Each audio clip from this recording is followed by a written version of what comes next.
The universe, vast, mysterious, and ever-expanding. But here's a question that continues to baffle scientists. How fast is it expanding? Answering that could reveal something mind-blowing, that everything we thought we knew about physics might be completely wrong. The universe is unimaginably huge. When we look in any direction, the farthest parts we can observe are estimated to be around 46 billion light-years away. That gives the universe a visible diameter of about 540 sextillion miles. That's a 54 followed by 22 zeros. We don't actually know how big the entire universe is, because we can only see as far as light has travelled since the Big Bang. More accurately, what we see is microwave radiation, the afterglow of the Big Bang.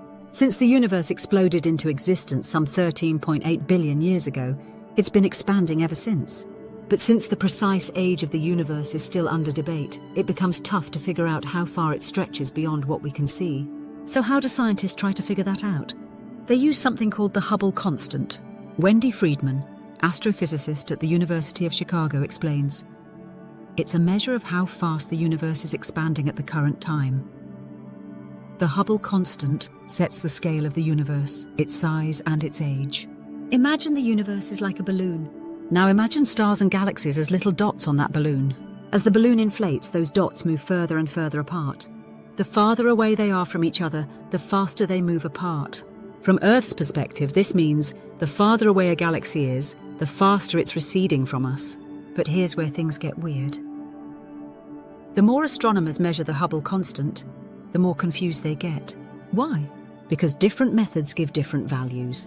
One way to measure it directly gives a certain value. Another method, based on how we understand the early universe and its contents, gives something else entirely. Either our measurements are wrong, or there's something deeply flawed in our understanding of the cosmos. But now, thanks to more powerful telescopes and advanced methods, scientists believe they're closer than ever to getting the right answer. Rachael Beaton, astronomer at Princeton University, puts it like this. What faces us as cosmologists is an engineering challenge. How do we measure this quantity as precisely and accurately as possible? To solve the mystery, scientists are cross-checking every measurement from every possible angle. Now let's go back to 1929. That's when astronomer Edwin Hubble first measured the expansion rate of the universe. His value? 500 kilometers per second per megaparsec, or 310 miles per second per megaparsec.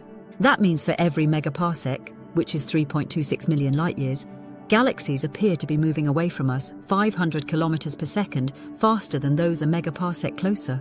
Since then, that number has been revised again and again. Today, most estimates fall between 67 and 74 kilometers per second. That's about 42 to 46 miles per second per megaparsec. But why such a big range? It turns out the answer depends on how you measure it. There are two main techniques. 1. Measuring nearby galaxies and how fast they're moving away. 2. Analyzing the cosmic microwave background, CMB, the faint radiation left over from the Big Bang. That second method uses light from billions of years ago. As it traveled through the ever-expanding universe, it got stretched into radio waves. Discovered in the 1960s, these radio signals give us an early glimpse of what the universe looked like shortly after the Big Bang. At that time, two forces were in a cosmic tug-of-war: gravity pulling matter together and radiation pushing outward. The result? Tiny fluctuations in temperature that we still see in the CMB. By studying these disturbances, scientists estimate how fast the universe was expanding then, plug it into the Standard Model of Cosmology, and calculate what the Hubble constant should be today. But here's the problem.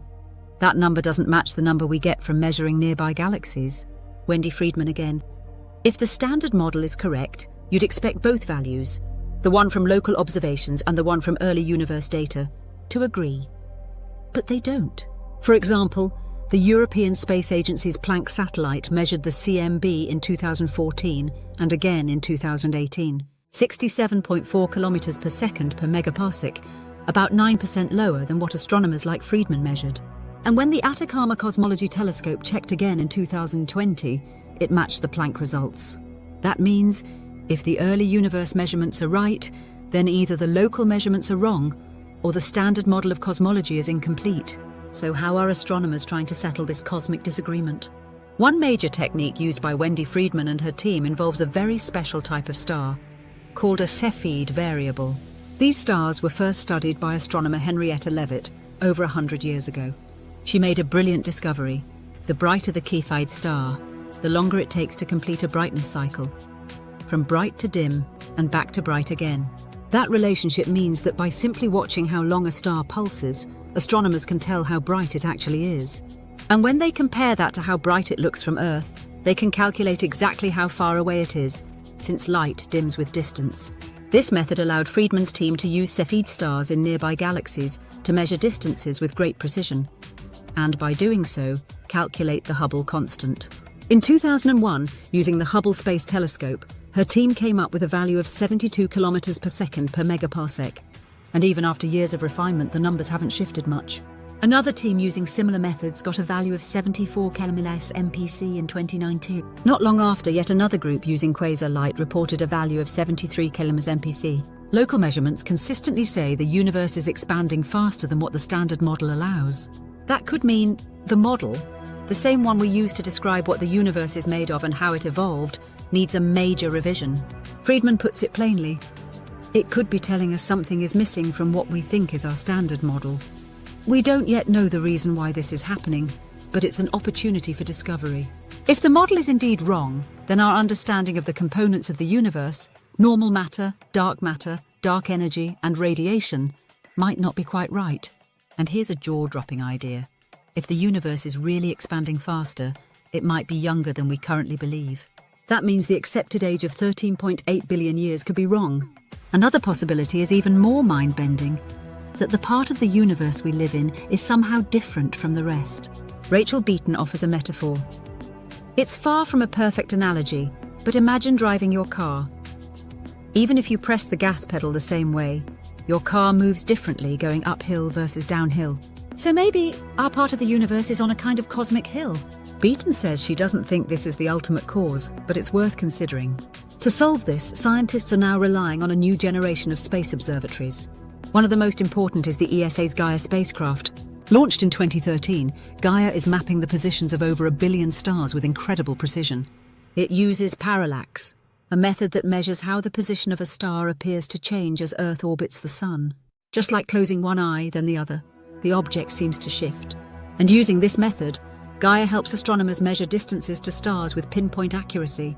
Then there's the James Webb Space Telescope, which launched in late 2020. Its ability to observe in infrared wavelengths allows it to see through dust clouds and get even better measurements of distant stars, which can refine calculations of the Hubble constant even more. Many new ideas have been proposed. One is that maybe there was some unknown form of radiation in the early universe. But the CMB has been measured with such precision that this seems unlikely. That dark energy is changing over time. Freedman explains, that looked like a promising avenue to pursue, but now there are constraints on how much dark energy could change. There's also a theory that dark energy existed in the early universe and then disappeared. Just because no one's realized what the explanation is yet doesn't mean a good idea won't emerge. It might change everything, from how we understand time and space, to the very origin and fate of the universe itself. Thanks for joining us on this deep dive into one of the biggest mysteries in cosmology. If you enjoyed this video, don't forget to like, share and subscribe, because the next chapter in the universe story might just be around the corner.